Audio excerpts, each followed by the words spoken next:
Hello friends, आप कैसे हैं। बीएससी थर्ड ईयर के बच्चों का भगवती पीजी ऑनलाइन क्लासेज में स्वागत है। देखिए स्टूडेंट्सों, हमने ऑफलाइन में और ऑनलाइन के माध्यम से आपका फर्स्ट पेपर और सेकंड पेपर हमने कंप्लीट कर दिया। थर्ड पेपर में आपकी जो है लास्ट यूनिट चल रही है आपकी, और कुछ ही दिनों बाद में थर्ड ईयर के बच्चों की एग्ज़ाम होगी। इसलिए अच्छे ढंग से आप घर बैठकर तैयारी करें और विधि पूर्वक इम्तिहान दें अच्छी तैयारी के साथ में। और हम यही शुभकामना देना चाहते हैं कि आपके अच्छे अंक आएँ तैयारी करके, क्योंकि फाइनल की जो अंक हैं वो वास्तव में फर्स्ट ईयर सेकेंड ईयर की अपनी रिकवरी को पूरी करते हैं। जहाँ हमसे कम परसेंट रही तो उसका हम यहाँ पर पूरी तैयारी के साथ में उसकी क्षतिपूर्ति करें। तो स्टूडेंट्सों, हमारे सॉल्यूशन के अंदर हमने आपको कई टॉपिक पढ़ा दिए, और अणुसंख्य गुणधर्म के अंदर जो हमारा टॉपिक चल रहा था अणुसंख्य गुणधर्म, और अणुसंख्य गुणधर्म के अंदर हमारा जो 4 हम टॉपिक पढ़ रहे थे उनमें से ये टॉपिक हमारा है वाष्प दाब में आपेक्षिक अवनमन।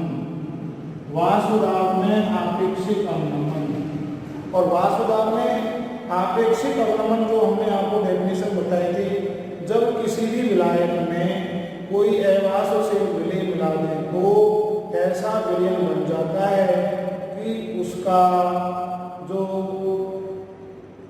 विलयन है, तो बने विलयन का जो वाष्प दाब है वो शुद्ध वाष्प दाब से कम होता है, और यहाँ इस वाष्प दाब में कमी होना ही वाष्प दाब में आपेक्षिक अवनमन कहलाता है।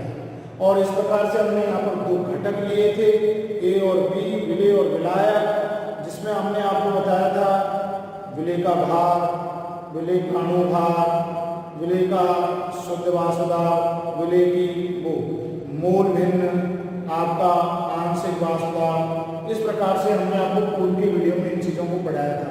और इसके बाद में हमारा जो वाष्प दाब में आपेक्षिक अवनमन मूल भिन्न बराबर एक्स ए बराबर आपका P0B PB P0B, ये हमारा फॉर्मूला निकला था। यानी कि जो मोल भिन्न है वाष्प दाब में आपेक्षिक अवनमन का वहाँ उपस्थित मोल भिन्न के समानुपाती होता है, जिसको हमने समीकरण 1 दिया था, अर्थात हम इसको P0B PB बटे P0B बराबर x। हम इस तरीके से लिखते हैं, तब भी कोई गलत नहीं है आपका। अब अवाष्प से विलय के अणुभार का निर्धारण हमने आपको पूर्व के अवाष्प से विलय के अणुभार का निर्धारण, तो ये समीकरण 1 है, आपको ध्यान रखना है। और इसके अंदर जो हमने टॉपिक आपको बताया था अवाष्पशील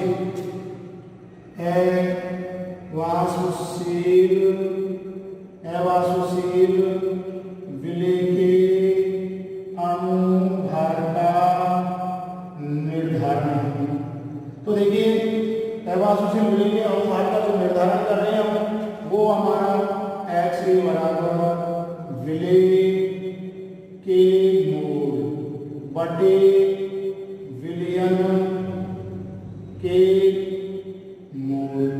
अब देखिए आपकी जो मोल भिन्न एक्स ए, वो हमने एक्स ए बराबर आपका N A plus N B. अब एन ए आपका जो है वो हमने आपको देखिए एन ए बराबर आपका W A बटे एन बी बराबर आपका W B बटे एन बी। ये आपका विलय का भार, विलय का अणुभार, विलायक का भार, विलायक का अणुभार। इस मान को हमने समीकरण के अंदर रख रहे हैं, तो देखिए आपका क्या हो जाएगा, एक्स ए बराबर हो जाएगा W A बटे आपका एन ए बटे आपका क्या हो जाएगा W A बटे M A plus W B बटे एम। लेकिन तनु विलयन के लिए,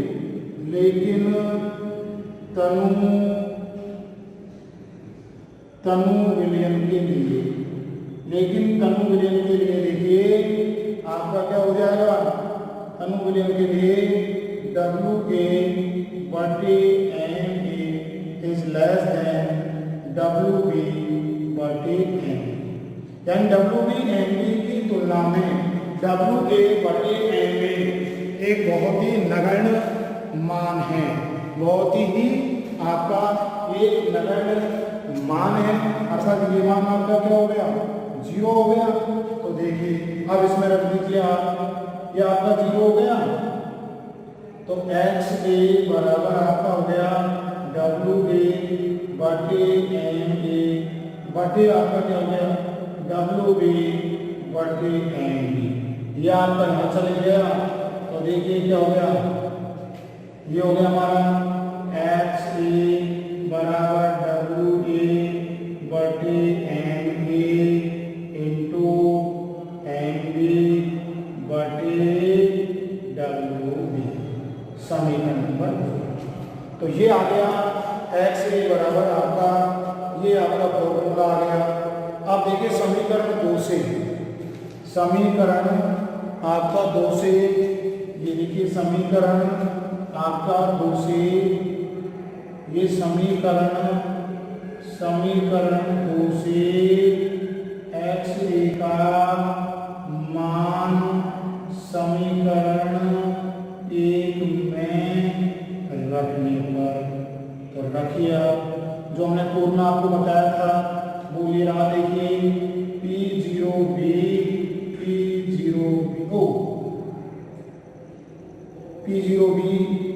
PB बटे P0B बराबर x, ये समीकरण 1 था।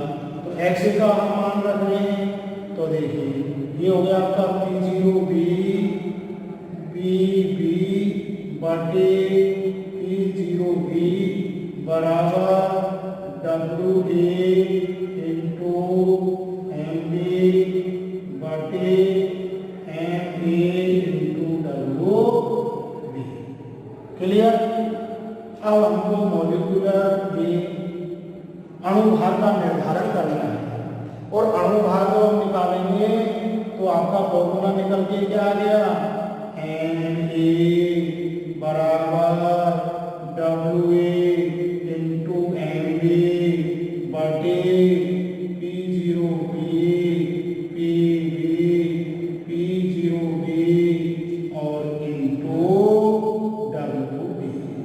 तो ये देखिए ये आपका निकल गया।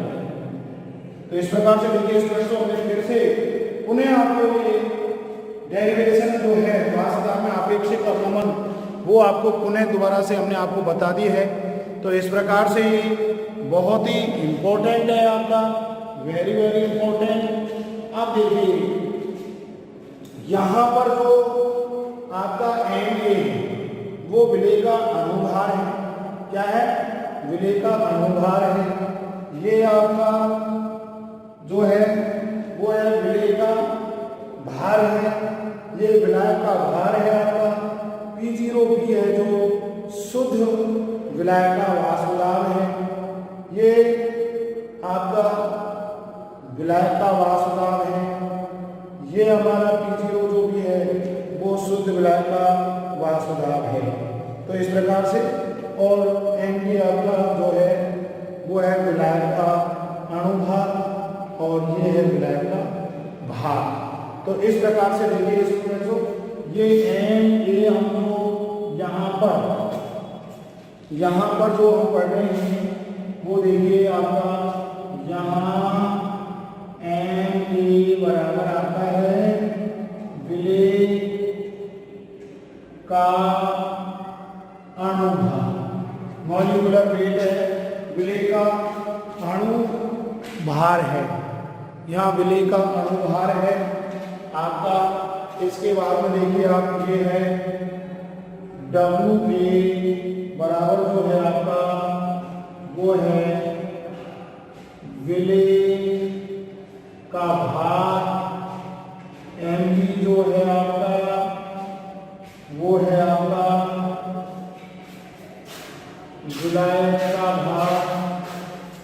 विलायक का भाग है P0 भी जो है आपका वो है शुद्ध विलायक का वाष्पदाब और Pv बराबर है हमारा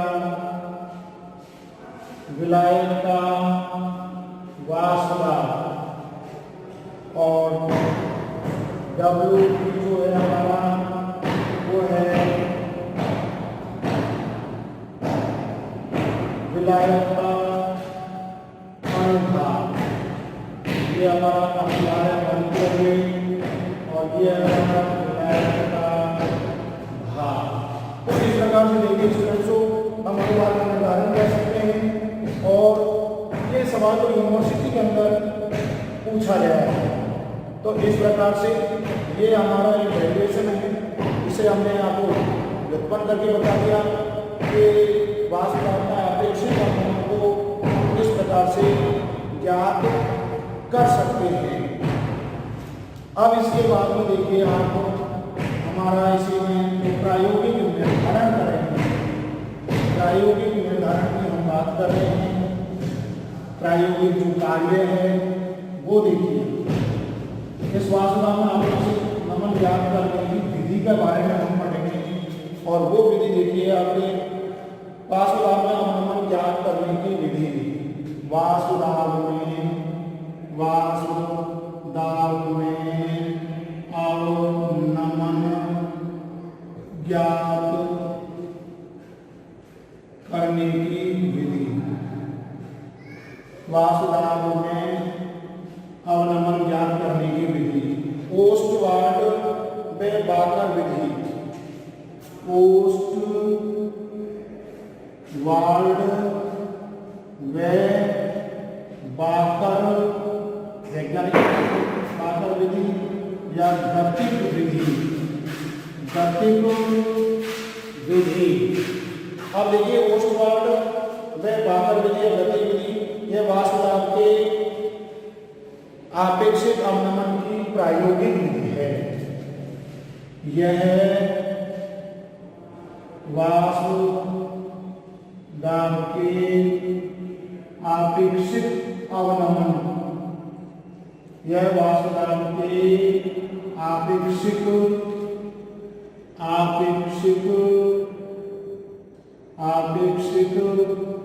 अवनमन के ज्ञात करने की विधि है। ज्ञात करने की प्रायोगिक विधि है। ज्ञात करने की प्रायोगिक विधि है। तो देखिए इसमें जो प्रायोगिक विधि है हम उसको समझा देते हैं आपको। देखिए ये आपका कोई भी पात्र है, ये देखिए आपका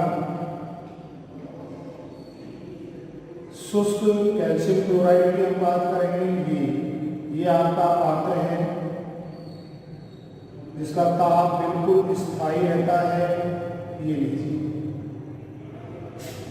इसका ताप आपका स्थायी रहेगा।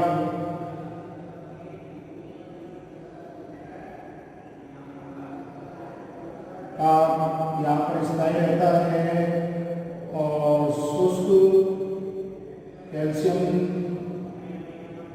ये देखिए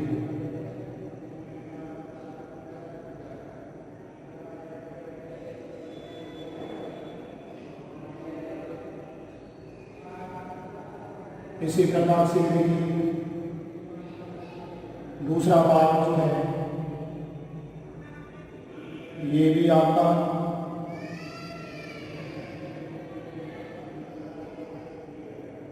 ये रहा। इसी प्रकार से आपका तीसरा वाल्व देखिए वो ये रहा आपका।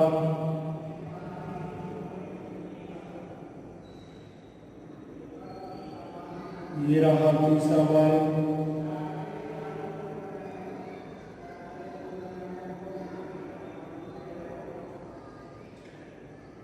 तो इस प्रकार से तीनों जो बाल हैं ये विलियन है, इनके अंदर विलियन भरा हुआ है आपका, ये देखिए ये विलियन भरा हुआ है। और यहाँ जो ताप है वो स्थायी होता है, ताप जो है वो स्थायी होता है, टेम्परेचर जो है वो स्थायी होता है, ताप रूम टेम्परेचर जो है स्थायी होता है। यहाँ से शुष्क वायु भेजी जाती है, शुष्क वायु ये भेजी जाती है, ये देखिए शुष्क वायु है वो भेजी जाती है आपके लिए ये। और ये रहा आपका नेक्स्ट,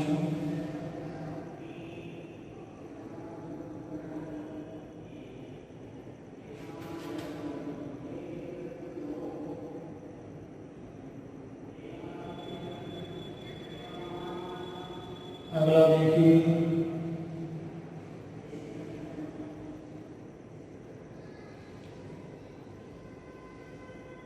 ये इस प्रकार से रहेगी।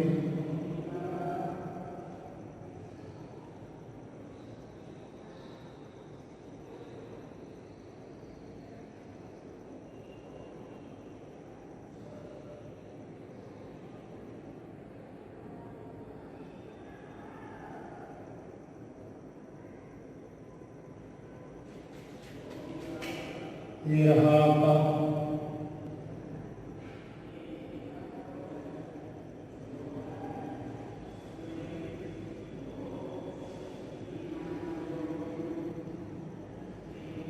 ये देखिए। और ये जो है अपन देखिए शुष्क वायु में बांधों से होकर प्रवाहित हो रही है।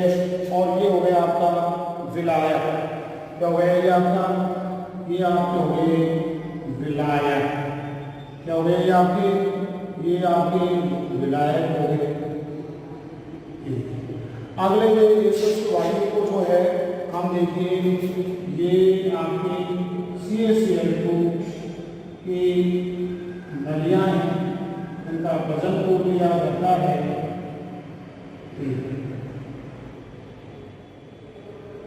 इस प्रकार से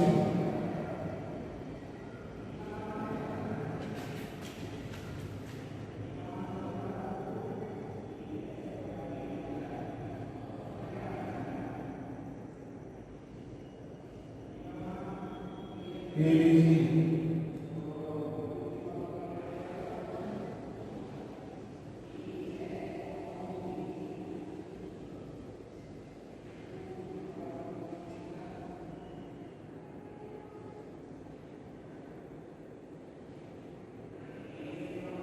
नेक्स्ट जो है आपका ये रहा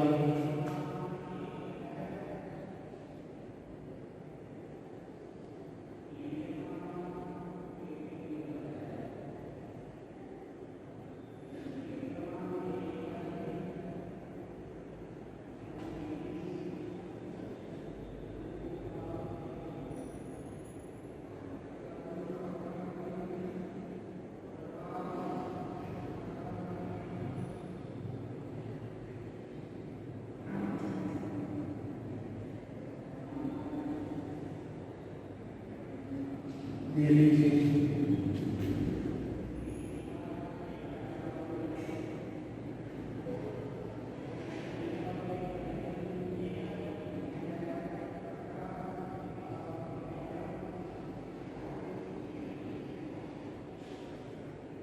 और अगला ये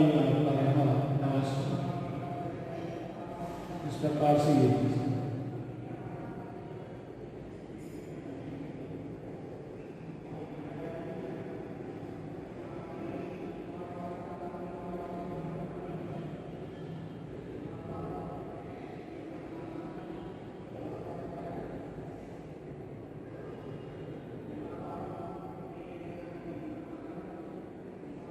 ये देखिए आप इस प्रकार से ये हमने जो आपके शुष्क वायु यानी तुली हुई नलियां हैं जिनके अंदर आपका जो भरा हुआ है ये तुली हुई नलियां हैं इस प्रकार से। और ये शुष्क वायु जो है आपकी इस प्रकार से जो है ये शुष्क वायु में भी आपकी बाहर निष्कासित हो जाती है शुष्क वायु। और ये जो नलियां हैं वो आपकी क्या है, तुली हुई नलियाँ हैं। आपने इस प्रकार से देखिए, ये जो आपकी नलियाँ हैं ये आपकी तुली हुई नलियाँ हैं। और ये देखिए आपका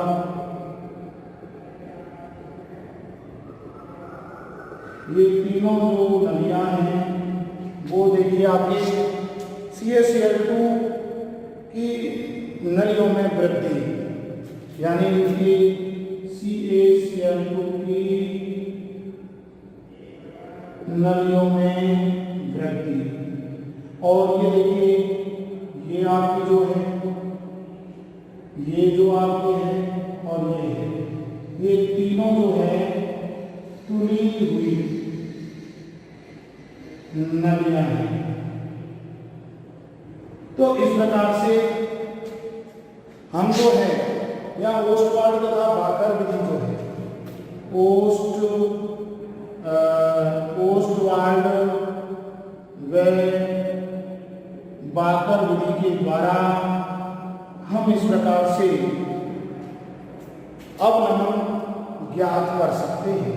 यानी CaCl2 की नलियों में वृद्धि, जो हमने तुली हुई नलियाँ ली इनमें से इसको घटा देंगे और जितना मान आपका कमी में आएगा वह आपका वाष्पदाब में अपेक्षित अवनमन कहलाता है। क्योंकि CaCl2 हम इनके अंदर नलियों के अंदर भर देते हैं, जो वो नमी को ऑब्जर्व कर लेता है, अर्थात सोख लेता है। तो इस प्रकार से ये दोनों वैज्ञानिक ओस्टवाल्ड व बाकर विधि, जिसे हम गतिक विधि के नाम से जानते हैं, ये एक प्रायोगिक विधि है जिसे इन दोनों वैज्ञानिकों ने मिलकर के दिया है। तो इस प्रकार से ये स्टूडेंट बहुत ही इम्पोर्टेंट है, आपका वेरी इम्पोर्टेंट जो है प्रायोगिक विधि है, वैज्ञानिक के नाम से आती है ओस्टवाल्ड व बाकर विधि या गतिक विधि। ये वाष्पदाब के अपेक्षित अवनमन के ज्ञात करने की एक प्रायोगिक विधि है। इस वाष्पदाब में अपेक्षित अवनमन के आधार पर देखिए हम एक सवाल करते हैं, और वो सवाल आप लिखिए, जो कि आंतरिक सवाल हम करते हैं, बहुत ही इम्पोर्टेंट है आपका, वेरी इम्पोर्टेंट। तो ये इस प्रकार से एक प्रायोगिक विधि है ओस्टवाल्ड व बाकर की। अब इससे हम जुड़ा हुआ एक आंतरिक प्रश्न करते हैं। देखिए सवाल आपका देखिए,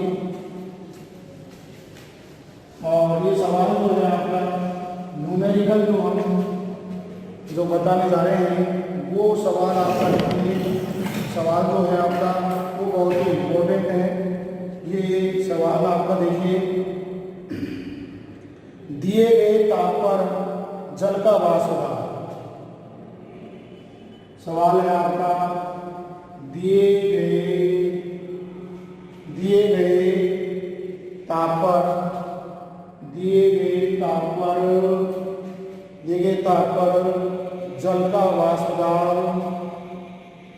जल का वाष्पदाब बाई मिमी है, mmHg, यानी कि दाब की मापने की इकाई है मिमी, बार और पास्कल, ये सबसे छोटी इकाई है। तो Hg है 18.2 ग्राम है, 18.2 ग्राम अवाष्पशील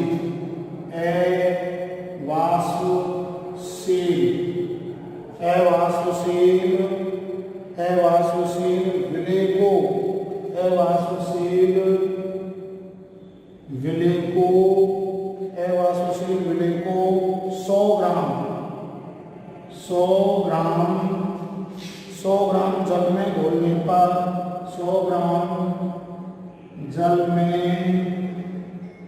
घोलने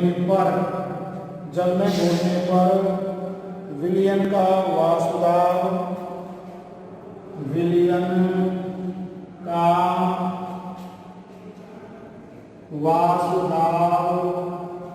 का वाष्पदाब है आपका 87 मिमी Hg पारक हो जाता है।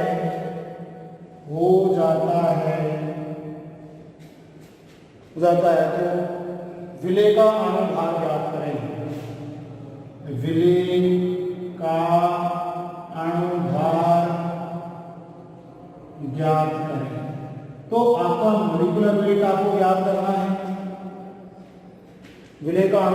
ज्ञात करो या करें। अब देखिए ये हमारा एक सवाल हमने आपको हल करा रहे हैं। तो जस्ट अभी हमने डेरिवेशन पढ़ी थी, आपको फॉर्मूला भी हमने आपको बताया था। तो इस प्रकार से, लेकिन हम सिंपल बिल्कुल फॉर्मूला लेकर के और उसके अंदर मान रख देते हैं। जैसे हमारा ये मान था P0B PB बटे P0B बराबर हमारा फॉर्मूला हमने x की जगह मान रखा था WA इंटू आपका क्या था MB बटे आपका क्या था यानी MA और इनटू आपका क्या था MB। ये WB है। हमें ये याद करना है, हमें क्या याद करना है MA विलेय का अनुभाग याद करना है। अब देखिए आपके सवाल में जो दिया हुआ है वो आपको सबसे पहले पता होना चाहिए। दिया हुआ है वो देखिए दिया हुआ है, वो देखिए आपका जो हमने दे रखा है वो आपका देखिए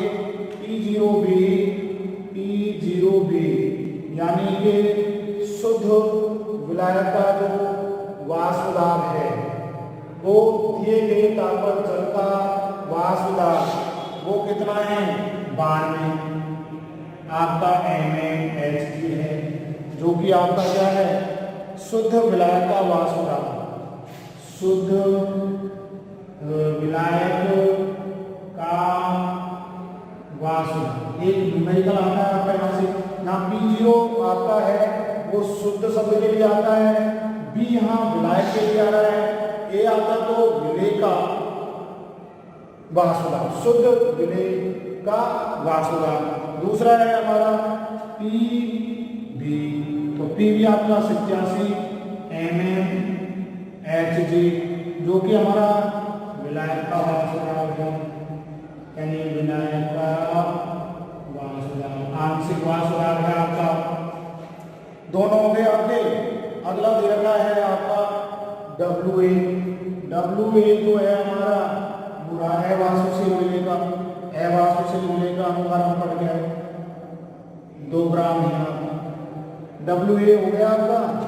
अब इसके बाद में देखिए तो 18.2 ग्राम अवाष्पशील विलेय को 100 ग्राम जल में घोलने पर, कितने में 100 ग्राम जल में घोलने पर, तो आपका देखिए जो WB होगा वो हो गया आपका 100 ग्राम, यानी कि विलायक का भाग विलेय का भाग। अब आपका देखिए अब आपका हमको MA निकालना है, क्या निकालना है MA, ये आपको MA क्वेश्चन बाहर है, क्वेश्चन है जो कि विलेय का अनुभाग है, क्या है विलेय का अनुभाग है। अब MB जो है आपका वो है आपका जल का भार जो है अनुभाग वो 18 होता है, यानी H2O का अनुभाग। तो ये हो गया यानी कि विलायक का अनुभाग। तो इस प्रकार से देखिए ये शुद्ध विलायक का वाष्प दाब, ये आपका क्या हो गया आंशिक विलायक का वाष्प दाब, WA विलेय का भाग विलायक का भाग, MA विलेय का अनुभाग, MB विलायक का अनुभाग। अब हम इस फॉर्मूले के अंदर इस मान को रख देंगे। इस फॉर्मूले के अंदर हमने मान रख दिया, सूत्र के अंदर रख दीजिए 92 - 87 बटे आपका क्या हो जाएगा P0B है, तो ये 92 आपका बराबर आपका WA का मान कितना है, WA का मान है 18.2 इंटू MB का मान कितना है 18, ये रहा आपका, और बटे में आपका MA, ये रहा आपका याद करना है, और 100 MB। तो इस प्रकार से हमें ये MA याद करना है। तो देखिए आप इसको बजगुणन कर दीजिए आपका, तो ये हो गया MA बराबर MA आपका बराबर क्या हो गया आपका 18.2 इंटू 18 और ये गुणा में 92 हो गया आपका, और बटे में क्या हो गया आपका 92 - 87 इंटू इंटू 100। तो इस प्रकार से ये आपका विलेय का अनुभार निकल के आ जाएगा, जिसे आप हल करके कर लेना। तो इस प्रकार से ये विलेय का अनुभार आपका आ जाएगा, और इसके पीछे हमें मात्रा कुछ नहीं मिल रहा है, सारे मान ही कट जाते हैं बिल्कुल, और आपका जो है विलेय का अनुभार आपका ज्ञात हो जाता है।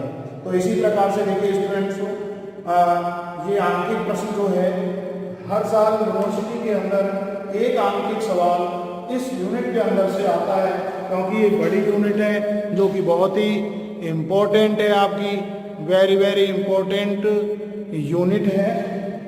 और इस प्रकार से तो आज के वीडियो में हमने आपको देखिए अणुसंख्या गुणधर्म के अंदर पोस्टवार्ड व बाकर विधि का नामांकित चित्र बनाया आपको, किस प्रकार से हम ज्ञात करते हैं, एक प्रायोगिक विधि है और एक आंकिक सवाल हमने आपको करा दिया।